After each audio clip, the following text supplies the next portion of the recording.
If it's Tuesday, U.S. officials say they're gravely concerned about the chaotic situation in South Korea as the nation's parliament votes to block the president's shock declaration of martial law, while protests and clashes erupt inside and outside the National Assembly building. Plus, U.S. security officials reveal new details on a broad and significant breach of U.S. telecom companies by Chinese government hackers that the U.S. says is still ongoing. And President Biden speaks in Angola, making history as the first U.S. president to ever visit the West African nation.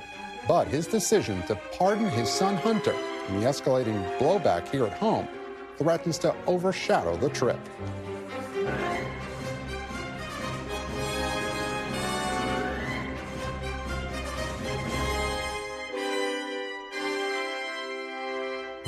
Welcome to Meet the Press Now. I'm Gabe Gutierrez in Washington, and we begin with breaking news and a chaotic situation in South Korea that's been developing all day after the country's president suddenly declared martial law overnight in a stunning move, giving him powers to clamp down on media and political rivals.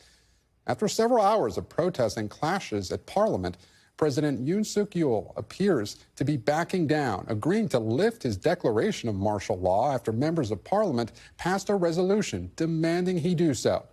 In declaring martial law, President Yoon claimed that his opponents were sympathizing with North Korea and plotting an insurgency to overturn the government. South Korean troops were dispatched to Parliament to enforce the decree, the first time the country had seen a declaration of martial law in more than 40 years. Some lawmakers in the opposition party said they had to climb the fence to get into the building so they could vote the decree down. Then came confusion as South Korean soldiers entered Parliament through smashed windows, and military officials said the law would remain in place until the president himself lifted it, despite Parliament's vote.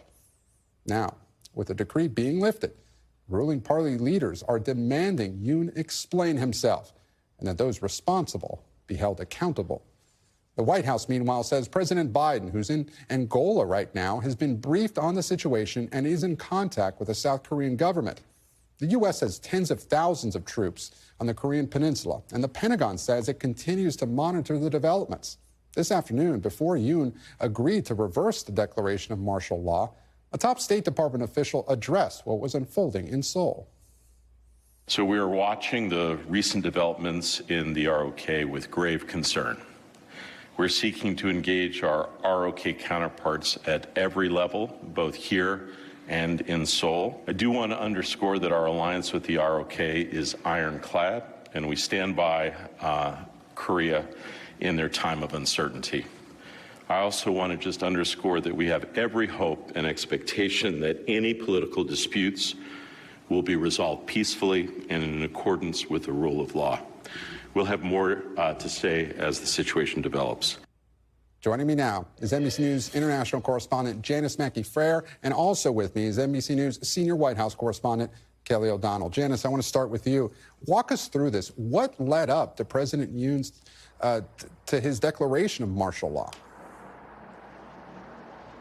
Well, Gabe, this is an extraordinary turn of events, with President Yoon Suk-yeol agreeing to lift martial law forced by an emergency vote held in the midst of protests. In declaring martial law, he said in a TV address that he had no choice to do it in order to safeguard constitutional order. It was basically a move against the government, against what he called North Korea anti-state forces. He's been in a bitter standoff with opposition members since he was elected, and most recently failed to pass the budget, which had also been drastically reduced. Yoon somehow believed that martial law was the solution to overcoming political gridlock. It was a dramatic move and a risky one. But Janice, you know, U.S. officials almost seem to be caught off guard here. Was there any surprise that he agreed to reverse martial law in the past few hours? Well, by law, he had to, and without hesitation. Otherwise, it violates the Constitution. And the vote was pretty resounding, 190 lawmakers to 0 against it. There were even lawmakers scaling the fence of the National Assembly to get back inside for the vote. There have been large crowds outside of the building in Seoul, people also inside the building. Windows have been smashed. Police have surrounded it. There is still some confusion about where things stand because under the order, political activities are banned, protests are prohibited, media is censored, but military officials have been ordered to pull forces back.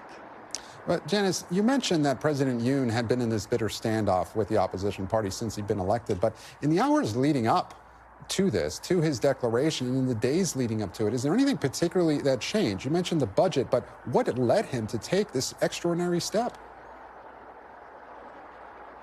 Well, the protests had grown overnight, and there is still some confusion. People have been stunned by this, Gabe. The last time there was martial law, it was 1979 after an assassination. If the opposition had not rallied as quickly as they had, within 3 hours, South Korea would be waking to a very different situation. And now there's the question of what's next. Lawmakers are calling for Yoon to be impeached. They say there's no way for him to continue and that his ouster is not a matter of if, but when. So it's still a very shaky political situation in South Korea, with North Korea increasingly hostile and very much closer to Russia. Instability, as we know, is nothing new to the Korean Peninsula, but this is a very new and uncertain phase that we see unfolding. Janice McIntyre watching all this for us from Beijing. Janice, thank you. I want to turn now to Kelly O'Donnell at the White House. And Kelly, a top State Department official said that the U.S. was watching these developments with grave concern. So what is the U.S.'s biggest concern about what's happening there? Well, certainly there is great concern because the U.S. is a close partner with the Republic of Korea. And to see these extraordinary steps shaking the foundation of democracy there is alarming. There are lots of U.S. troops in the region. That's an issue. The rise of tensions with North Korea, that is a great concern, especially when you consider North Korea's partnership with Russia in Ukraine, for example, and broadly. And instability in that part of the world with China as also a superpower. That is all a challenge for the United States, where the Biden administration has worked during the 4 years of President Biden's term to try to have a solid footing of partnership in the Pacific, especially with Japan, South Korea, and so forth. And this is a concern because, obviously, we talk in our country, in our own context, about threats to democracy. Here's a very real example of how political opposition and protest and discord can trigger events that people don't know where it's going. So there's been tension certainly on its face and with the underpinnings of how this represents partnerships and tensions with the U.S. in global strategy. Certainly with the president out of the country, that's another wrinkle of this. He has been close to President Yoon in the sense that he held a trilateral summit at Camp David. That was considered very significant. They also hosted a dinner, a state dinner, with all of the trimmings, pomp, and ceremony for President Yoon on behalf of the U.S. partnership with South Korea. That was last year. So there's a real relationship here, and certainly President Yoon has had his own political difficulties. President Biden has had his as well. This is the kind of thing that rattles democracies. They've not been able to get significant conversation going between the U.S. and the Republic of Korea. We have not gotten any indication that President Yoon has been reached by phone directly. And so that adds to some of the uncertainty right now. And Kelly, that was my question. We know the president has been briefed on this, but do we know whether Secretary of State Blinken or anyone else in the administration has actually made contact with the South Korean government? We don't have a direct answer to that because the spokesperson at the State Department has said that they don't want to read out specific conversations. They wouldn't say that there had been a leader-level conversation at the level of President Yoon or at the Secretary of State ministerial level, so we don't know that. Certainly, government to government, because there are a lot of relationships. We have our embassy there and all kinds of business and international relationships there. There may be some communication, but specifically at that high level, we have not been given word of that yet. Gabe? Kelly O'Donnell, live for us at the White House. Kelly, thank you. And with me now is Victor Shaw, president of the Geopolitics and Foreign Policy Department and Korea chair at the Center for Strategic and International Studies. He's also an NBC News foreign affairs contributor. Thank you so much for joining us, Victor. President Yoon agreed to lift martial law, but as we were discussing with Janice, what happens now in terms of unrest in the country? Well, it's a really good question, Gabe. I mean, I think he was compelled once the legislature came together and had a majority vote to overturn his martial law declaration, and that was bipartisan, included members of his own party joining with the opposition to overturn it. He was mandated by the Constitution then to lift martial law. He hesitated in doing that for at least an hour or longer, and there was real concern that by daybreak, if he had not done that, we would be in a real constitutional crisis with Korea. But he did lift it, and so in that sense, a constitutional crisis has been avoided, but it's really hard to see what comes next. I think that the opposition will, rather than take this as a sign of trying to turn down the heat in terms of the political polarization in the country, they will double down and try to push him out of office. They'll need a much bigger majority than what they had to overturn the martial law declaration in order to impeach him, much bigger than what they had. They need many more lawmakers from the ruling party, but they may just take to the streets and try to get the public to go out there and force him to resign. Victor, we were talking about this with Janice, but I want you to take our viewers and just give us a broader context here. Just how did we get to this point in Seoul? So many people around the world, many political leaders were just not expecting this to happen today. Yeah, nobody was expecting it to happen. I certainly wasn't expecting it to happen, and I follow this pretty closely. I mean, in one sense, the story is not that unfamiliar to democracies around the world. We see political polarization taking place in many different democracies around the world, and that's what's happened in Korea. The ruling party lost a major midterm election that put them in the minority, and the opposition party used that legislative majority to basically block everything that the ruling party and the president wanted to do, to the point where they couldn't get a budget passed. And I think that might have been the straw that broke the camel's back.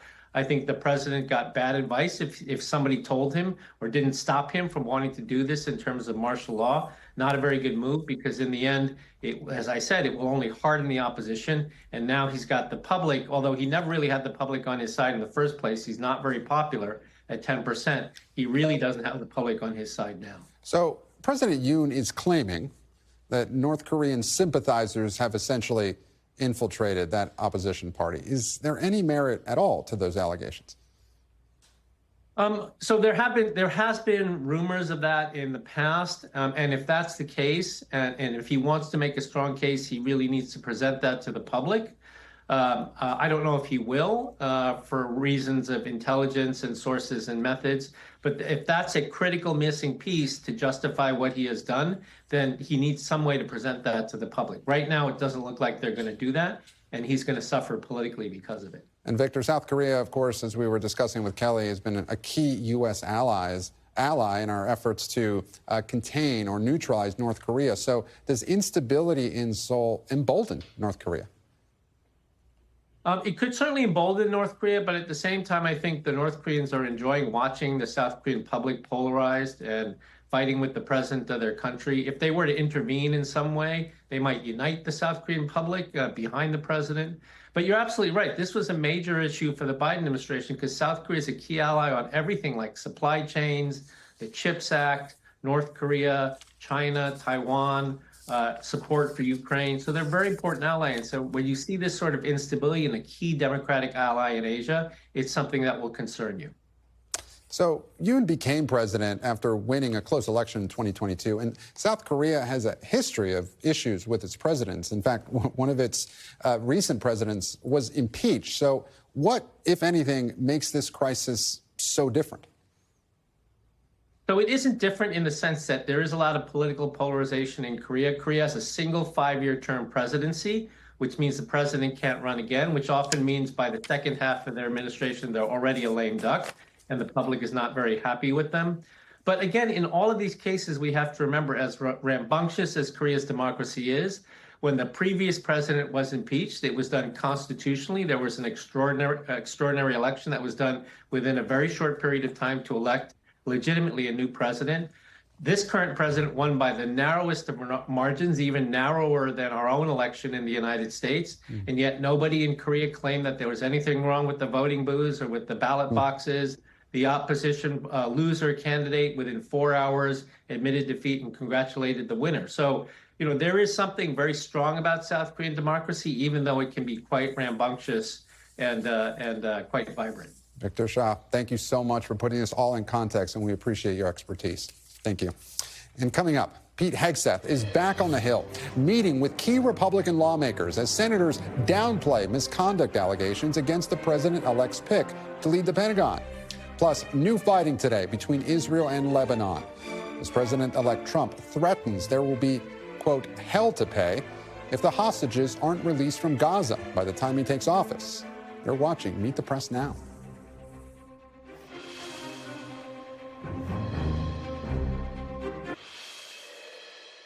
Welcome back. President-elect Trump's pick to lead the Defense Department, Pete Hegseth, is back on Capitol Hill for the second day in a row to rally support among Senate Republicans for his nomination, on the heels of a piece from The New Yorker revealing the contents of a previously undisclosed whistleblower report sent to a veterans organization. Hegseth ran with allegations from former employees that he was repeatedly intoxicated on the job, that he ran up enormous debts, and engaged in sexist behavior. NBC News has not seen the report, and Hegseth's attorney declined to comment to NBC. But in a statement to The New Yorker, he said that the claims were outlandish.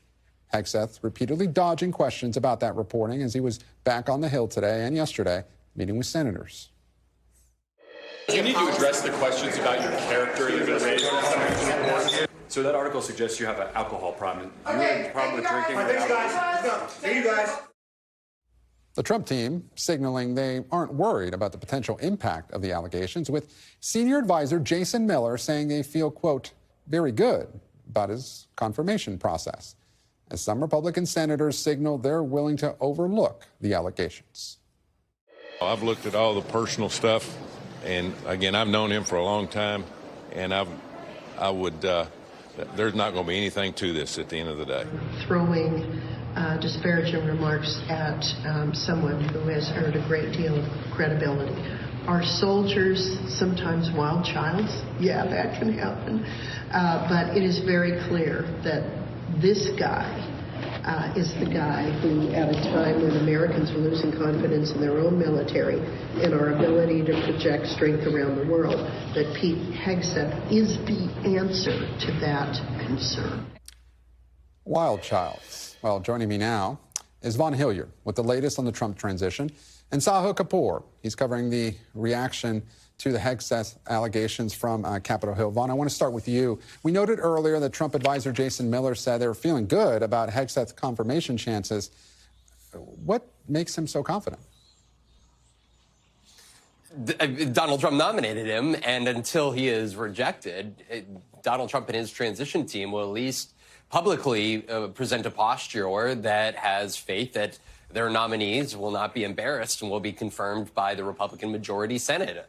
Of course, he is only able to lose 3 Republican senators if every Democrat were to vote against him. And this is where a tough reality sets in, is that by naming these nominees so early on in the process, still almost about 2 months until they would likely be able to begin their confirmation proceedings, it allows for extra scrutiny by the press, asking questions, looking into their backgrounds, and in the case of Pete Hegseth, quite damning allegations and accusations, a series of them that stemmed to his time overseeing the Veterans Organization, in which he was forced out allegedly over financial mismanagement, sexual misconduct, and repeated intoxication, but also the New York Times printing out an email in which his own mother condemned his actions, his sexist actions towards women. Of course, she, in the aftermath of that email, said that she took back what she had said, and that was not an accurate representation of her son.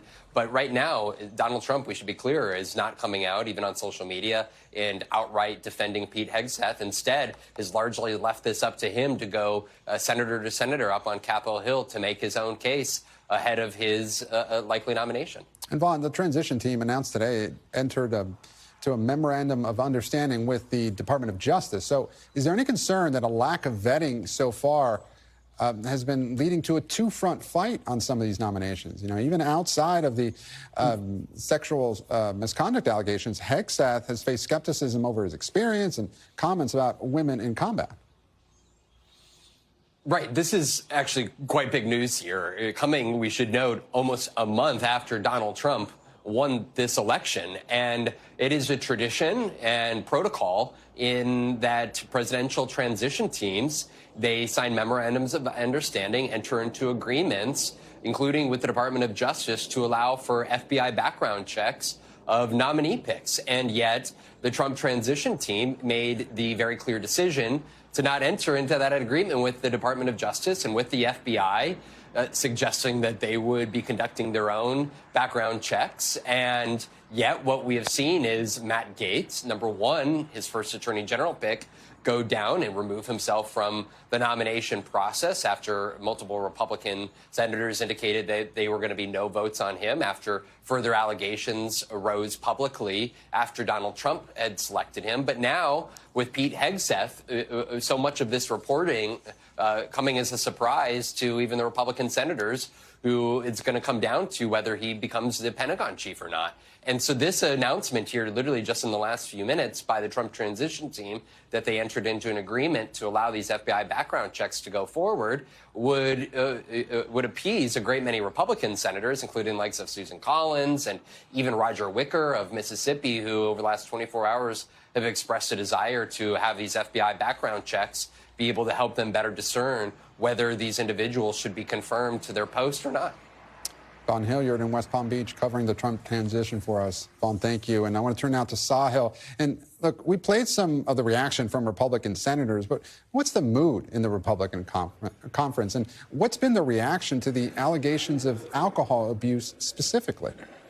Yeah, Gabe, well, first let's start with the fact that Pete Hegseth has largely ignored hallway questions on this matter, including from our own team. Yesterday, when we talked to Republican senators, they were largely dismissive of these allegations of this new report. That includes solid Trump allies like Rick Scott, who said his experience with Pete Hegseth has always been positive. He defended him. Ted Cruz decided to criticize the media for focusing too much, in his view, about the allegations against Hegseth. Today, however, there's been a bit of a vibe shift. There's somewhat more skepticism coming from Republican senators about all of this than we heard yesterday. The most notable here is Roger Wicker, the incoming chair of the Senate Armed Services Committee. He's going to be a very important figure in overseeing this nomination. He said he has questions for Hegseth in light of this. Take a listen to what he said. I'm working to be supportive. Are you concerned about the report? Are you concerned about the reports that have come out about his drinking and treatment of women, those sorts of things? Well, I think there are questions that some members have, and we're going to be working for an answer. So he's not closing the door there, but he's not the only one. Senator Joni Ernst, a military veteran herself, said she expects to have a really frank and thorough conversation with Hegseth this week. And Lindsey Graham, a firm Trump ally, said some of the things that he's read are, quote, concerning to him, Gabe. So I think this one is very much up in the air at the moment. Sahil, compare this to me. Compare this to Matt Gaetz for me. At this point, is he facing as much or even higher of a hill than Matt Gaetz was? Well, considering the fact that Matt Gaetz withdrew and that nomination has already been scuttled, I don't know if I would compare Hegseth to Gaetz just yet. The problem with Gaetz was a series of ethical problems, but also a lot of senators view the nomination as simply preposterous. They didn't believe that Gaetz was minimally qualified for the position. I don't know if Hegseth, is kind of at that low bar that Gaetz was in terms of qualifications with some senators.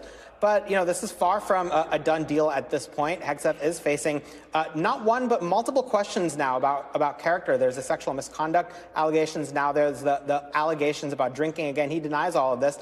But there is such a thing as straws in the camel's back, a drip, drip, drip. Pick your metaphor with senators. If one thing isn't concerning to them, it doesn't mean that nothing ultimately will be. Sahil Kapoor, live for us on Capitol Hill. Sahil, thank you.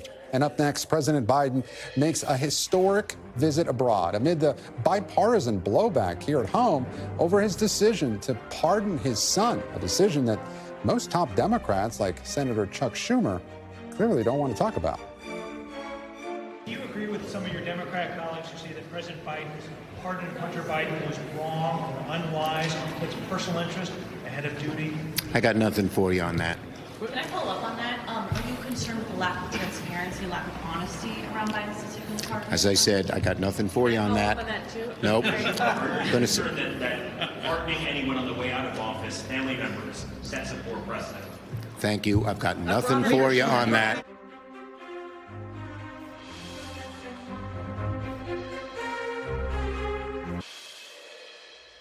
And welcome back. While President Biden's decision to pardon his son Hunter is reverberating throughout Washington, he's making history of a different kind today.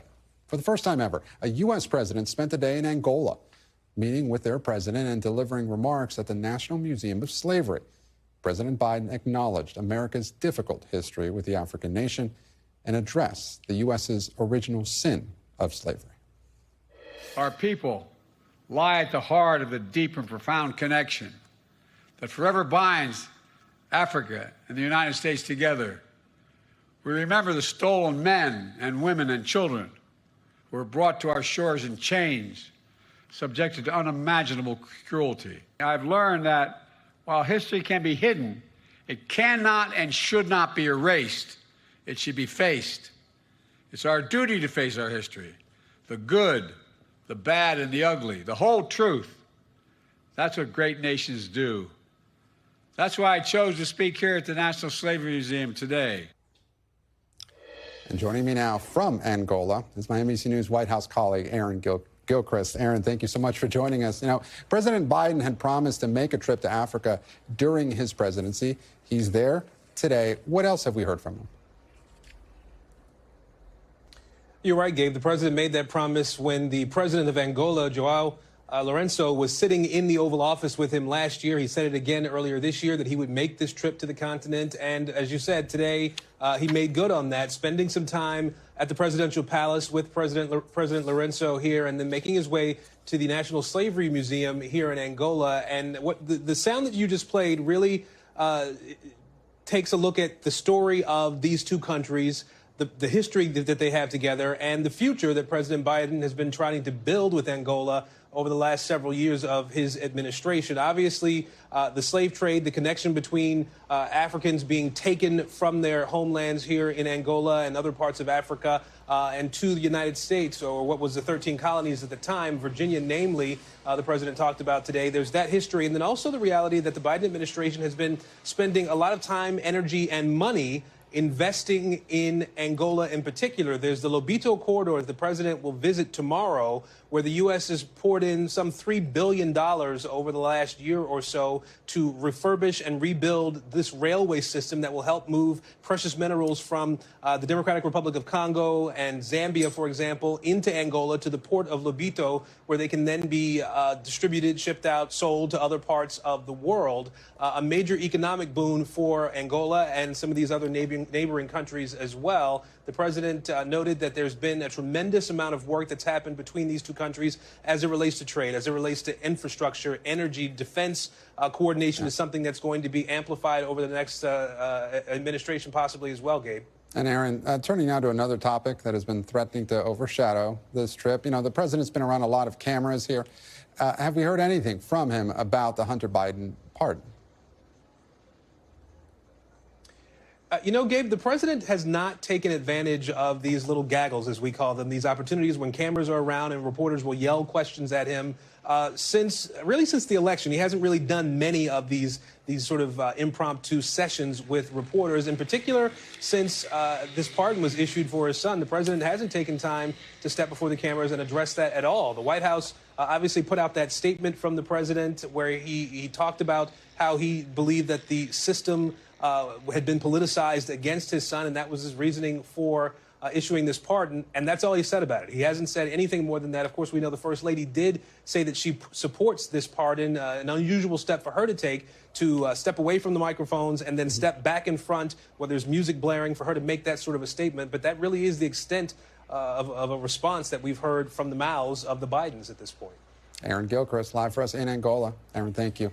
And back here at home, President-elect Trump and his allies are seizing on President Biden's pardon of his son Hunter as a justification for Trump's plans to overhaul the Justice Department. Here's soon-to-be White House Press Secretary Carolyn Leavitt. Joe Biden's pardon of Hunter Biden proves President Trump's signature campaign promise to end the weaponization of our justice system needs to happen. And President Trump has made that promise. He's going to deliver on it. He's going to root out the corruption. He's going to restore the justice system to apply the law equally to all Americans, not based on political party or who you voted for. And of course, President-elect Trump has been quite vocal about his desire to exact revenge against his political opponents, and he's tapped loyalists for the top jobs at the Justice Department and the FBI. Joining me now on set is our panel. Michael Schnell, congressional reporter at The Hill. Chuck Rocha, founder of Nuestro PAC and co-host of the Latino Vote podcast, and Mark Short, former chief of staff to Vice President Mike Pence and director of legislative affairs in the Trump White House. He is also an NBC News contributor. Thank you all so much for joining me Good to be here. Michael, I want to start with you. So we just heard the incoming press secretary, Carolyn Leavitt, and what she just said. Does this change anything for the Trump administration and what's just unfolding here with this Hunter Biden pardon? I don't think necessarily. I mean, one caveat is President-elect Trump actually left the door open to potentially pardoning Hunter Biden if he wanted to. Obviously, that's now off the table. I was actually talking to a House Democrat in recent days and said, what's your reaction to this? And they told me, well, it takes one thing off of Trump's to-do list on day one that he had left the door open to. So aside from that, which questionable if it would ever actually come to fruition, I don't think this really does change anything. We're still seeing Trump install loyalists in some of those key law enforcement positions, FBI Director Kash Patel, Pam Bondi as Attorney General. So I think it's still status quo, though absolutely in terms of messaging, they're, as you mentioned, seizing on this. What do you think of this idea floated by Joe Manchin that Biden should pardon Trump? It seems very West Wing-esque to me, right? Sometimes, you know, things that are described in Washington as West Wing, if it's too good, you know, too realistic and too perfect, I don't see that really coming to fruition. Joe Manchin, someone who's on his way out from Congress, not really tethered to the implications of re-election. He can speak his mind. So I don't know if I see that coming to fruition, but it's interesting that it's being floated. Chuck, I want to put up a post from Michigan Senator Gary Peters. This is it. President Biden's decision to pardon his son was wrong. The president's family and his allies shouldn't get special treatment. This was an improper use of power. It erodes trust in our government, and it emboldens others to bend justice to suit their interests. Do you agree? You know, I said that I'm behind Biden on the pardon, even though I think that he shouldn't have misled the people. He should have just been right up front, or at least as a good strategist, just pivoted away from it. I don't want to put my finger on the scale. I'll wait till justice. I've done messaging. A lot of us have done messaging for candidates. There's just a better way to handle that. But the most important thing is while as a Democratic strategist, I'd love to be here talking about the difference between my philosophy on government and Republicans' philosophy on government around picks for the cabinet, legislative policies, but I'm going to be here talking about Hunter Biden's pardon, which is me losing. Okay, well, do you think Democrats should be owning this more? Do you think that he should have just done it and, you know, take questions from Here's the press how you right do now? comms. You go, look, nobody's going to fault him for pardoning his son. But why not do this before the election, after election, and be honest with the American people and then pivot away to whatever you're supposed to talk about? Look at me at home. That's the way you're supposed to do it, Mr. President. And he hasn't done that. Well, Mark, look, a lot of Democrats are sounding the alarm about Trump potentially, you know, firing Christopher Wray and installing loyalists and top posts in the FBI, Justice Department. Does this pardon, and does this make that argument weaker? Oh, I think actually it strengthens Trump's hand about what he wants to do at Department of Justice. But for Democrats complaining. Oh, for Democrats complaining, sure, I think it makes it weaker. I mean, look, Chuck's great at his job in spinning things, but I think the reality is that a lot of people are saying it's the fatherly thing to do. Not a lot of people have sons who have slept with their, you know, dead brother's widow and then slept with her sister and got them addicted onto cocaine when they're grieving. And meanwhile, when he's vice president of the United States, having a 7-figure contract with foreign governments. This is pretty extraordinary. And meanwhile, during the campaign, promising he would never do it. And for a lot of voters saying, you know what? Yeah, he opened the border and he did a bad job on inflation. But the difference between us is we believe in the rule of law. Unlike those Republicans, we're standing on the rule of law. And there's no two-tiered system. And then you see this, and it shows how hypocritical the Democrats were this entire campaign cycle. What do you make of Kash Patel? Do you think he's someone who could fairly serve as FBI director? I think that that people underestimate Kash because Kash was one of the first ones out there highlighting the Steele dossier and saying how false the discussion was about a Russia hoax. And he doesn't get enough credit for that to this day. And Michael, I want to play some of what Kash Patel said on the trail. Let's listen. They have the truth on their side. They sling arrows. They literally allow gunfire at our president. They allow assassination attempts to come to our president's shores. And what we must do is band together and take the message that the swamp no longer works for the swamp. The swamp will be run out, and the Washington, D.C. bureaucracy will finally once again work for you all. Look, the Trump transition will say that's what Americans voted for, but will Republican senators be on board? That's obviously the big question right now. We're still getting the first reactions from senators. This broke over the weekend. They returned last night. Now they're here today. Right now, there are no vocal public no's against Kash Patel, but we are hearing from folks that they want to see him go through the process. They want to give him the benefit of that doubt. They're going to have these meetings, senators one-on-one with Kash Patel. Then we'll have that hearing. So we'll see how this all pans out. But I will note there have been some folks who have sort of cautiously approached Kash Patel. For example, Mike Rounds was on the Sunday shows this weekend, and he didn't give a glowing endorsement of Kash Patel. That's not saying he's against him, but it's not quickly going behind him. But he also said that he's happy with the job that Christopher Wray is doing. Of course, Chris Wray still has 3 years left of his 10-year term. That runs through 2027. So I think that when you talk about Kash Patel, there are two of these discussions. A, it's his background and some of the controversial things he's said. But B, it's the idea of taking out the current FBI director, which typically you don't do. Trump did do it in 2017, removing James Comey to put Christopher Wray in. I'm curious to see if that'll be a sticking point for any Republican senators. Okay. Chuck, I do want to switch gears. As you're well aware, Democrats are looking to pick a DNC party chair. By the way, are you running? Oh, so I haven't made up my mind yet. There'll probably be an announcement coming tomorrow. But there's one thing that stuck with me on all of this. And, I joined the Democratic Party because I wanted to fight NAFTA. I wanted to drain the swamp, and I wanted to stop investing our money in foreign wars, and I thought it could be invested back in my small town in East Texas. Who does that sound like? It sounds like Donald Trump, and it drives me crazy every single day that Democrats let these guys steal our message. And at the core, we forget about that, and that's why I'm so aggravated. So is your answer to fix the Democratic Party, you got to Trumpify the party? Nope. He's got to go back to the values of what we stand for. One party, in my opinion, talks about it and has lived those values, and the other ones knew that there's only so many old rich white men they could get, so they need to figure out a way to go talk to workers. Drives me nuts we talk like Democrats these days, too. See,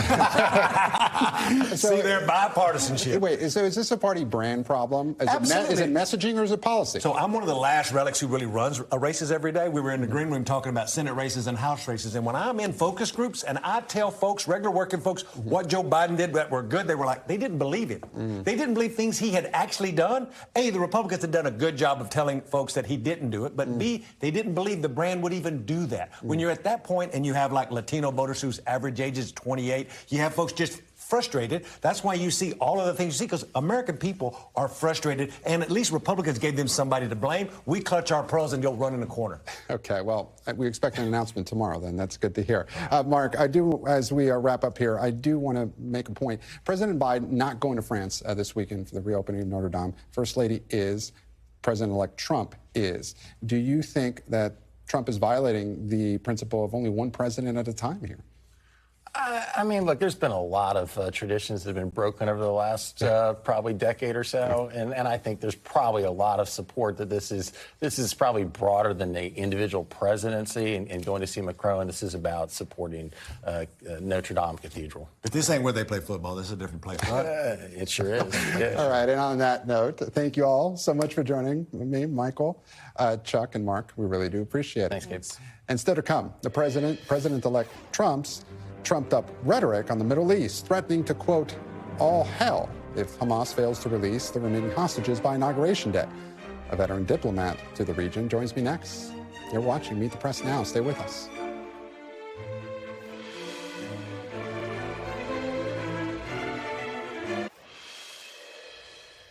And welcome back. As the Biden administration continues to work behind the scenes towards a ceasefire and hostage agreement in Gaza, President-elect Trump is putting his demands for a deal out in public, posting yesterday on social media, if the hostages are not released prior to January 20th, 2025, the date that I proudly assume office as President of the United States, there will be all hell to pay in the Middle East. And for those in charge who perpetrated these atrocities against humanity, those responsible will be hit harder than anybody has been hit in the long and storied history of the United States of America.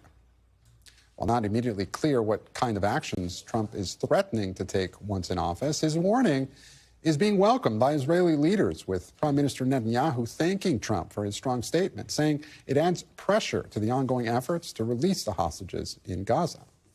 Joining me now is Ambassador Dennis Ross, former U.S. envoy for the Middle East and an NBC News foreign affairs analyst. Thank you so much, Ambassador, for joining us. And do you see any scenario where the U.S. becomes directly involved in the Israel-Hamas war under a Trump administration, such as carrying out U.S. strikes inside Gaza?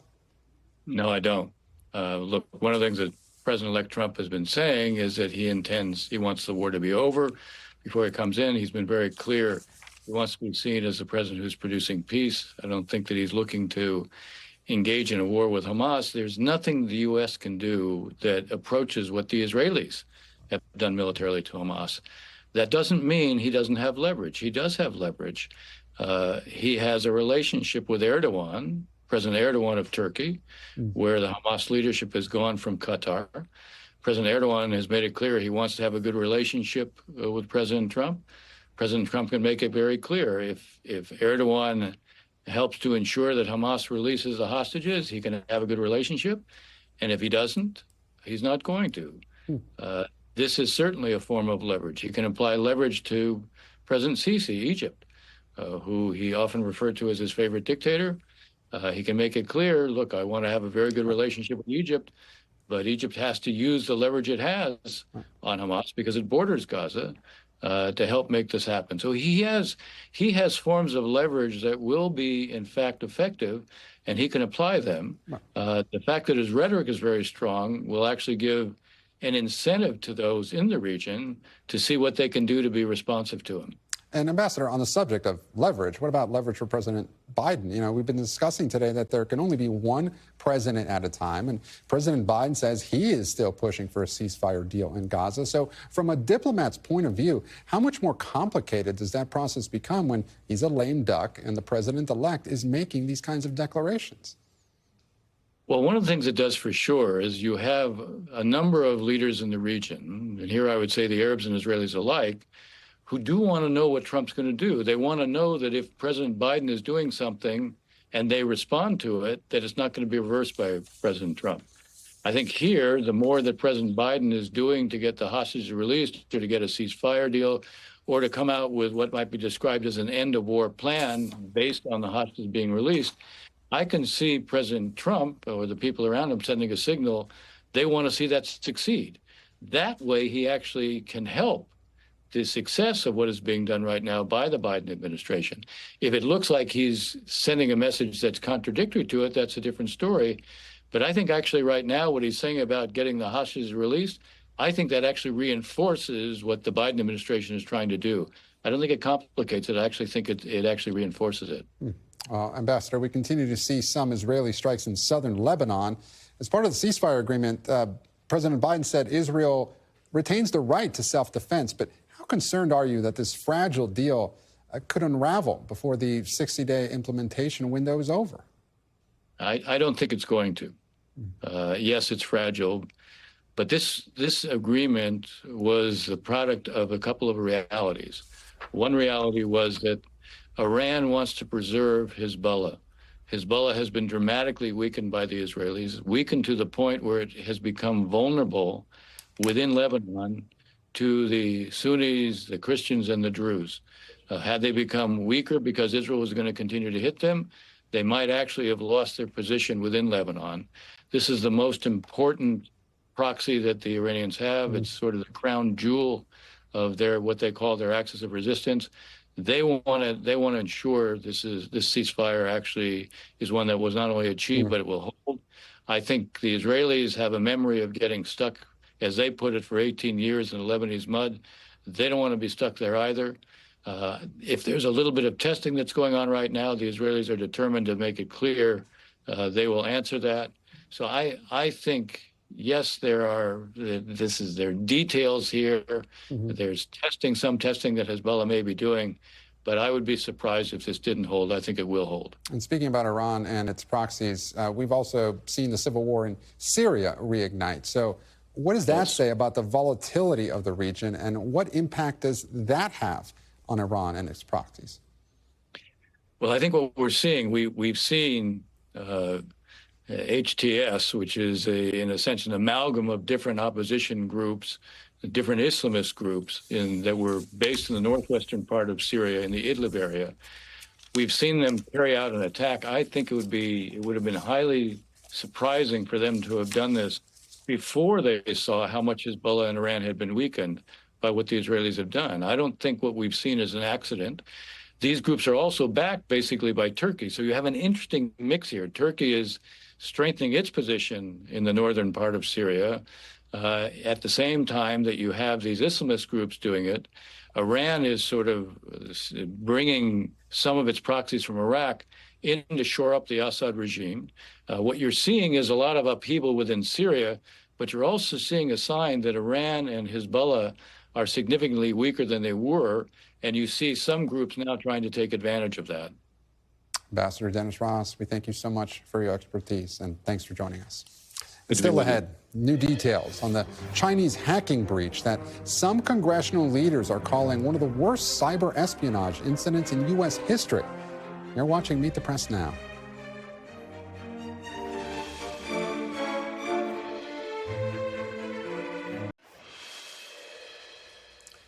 And welcome back. U.S. officials today went public with new details about a massive and ongoing Chinese hack of multiple U.S. telecom companies.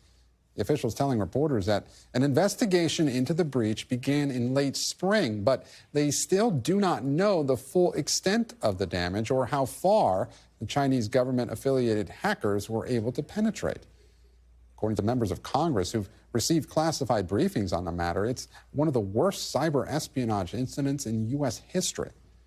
Joining me now is NBC News Justice and Intelligence correspondent Ken Delaney. And Ken, thank you for being here. What more are we learning about the scope of this breach? Gabe, the scope appears to be breathtaking. Federal officials today were pretty candid that they don't even really know and understand the extent of the Chinese penetration 6 months after they first began investigating it. But what they do know is that they believe that Chinese hackers have gained access to most of the major American telecom companies. So really any American who's not communicating through encrypted means, and for example, Apple messages are encrypted, some other messaging services. But if you're not using encrypted communications, your communications are vulnerable to interception by the Chinese. And they said that these hackers have targeted a limited number of Americans. We've already reported that among them include members of the Trump and Harris presidential campaigns. They targeted their phones. They got access to interceptions of their calls, but they're doing it in a very targeted way. This is an intelligence operation. But what the officials said today is they are still working to try to expel these hackers from the network. The networks, and they have not yet been successful. So, Ken, on that point, this is still an ongoing attack. So does the intel community feel like they have a grasp on this, or at least how to stop it?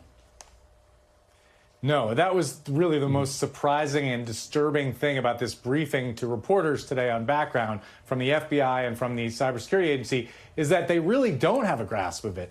They were very upfront about that. They said, we're learning new things about this every day, and we're working very hard with the telecoms to try to get these hackers out. One thing that they have said, and industry experts have said, is that part of the problem here is that some of the telecom infrastructure in the United States is old and outdated and needs to be replaced on a massive scale, but that's very expensive, and it could cause outages in some areas. The companies have not really kept their networks fully up to date, so that's one of the issues. But this is going to be an ongoing problem, and there's also some national security implications, Gabe. Remarkable, yeah. And on that point, this comes in the middle of a presidential transition and potentially a tumultuous time for the FBI, which you've been reporting. What do we know about what kind of communication there has been between the Biden administration and the Trump transition, their national security teams about this? We don't know a lot about that, Gabe, but one thing we do know is that the Trump transition has not signed a memorandum of understanding with the Justice Department that would allow the FBI to start doing background checks to grant security clearances to transition team officials. So anything that's classified about this, and most of it is, the FBI would not be able to pass on as of now to the Trump transition team. So it stands to reason cooperation has not been great. One other thing to say about this is that officials said today that the Chinese hackers have gained access to the law enforcement portal that the DOJ and FBI uses to get lawful wiretaps and interceptions on American phone calls. Some of that can be national security information. So really, really dangerous stuff, Gabe. Ken Delaney, our Justice and Intelligence correspondent, and we, as we reported Earlier in the show, just some breaking news. The Trump transition did sign that memorandum of understanding with the Justice Department, but a lot of unfolding developments here. So, Ken Delaney, thank you so much. We really appreciate it. Thank you. No, all good. Thank you for watching as well. I'm Gabe Gutierrez, and we're back tomorrow with more Meet the Press Now. But the news continues with Hallie Jackson right now.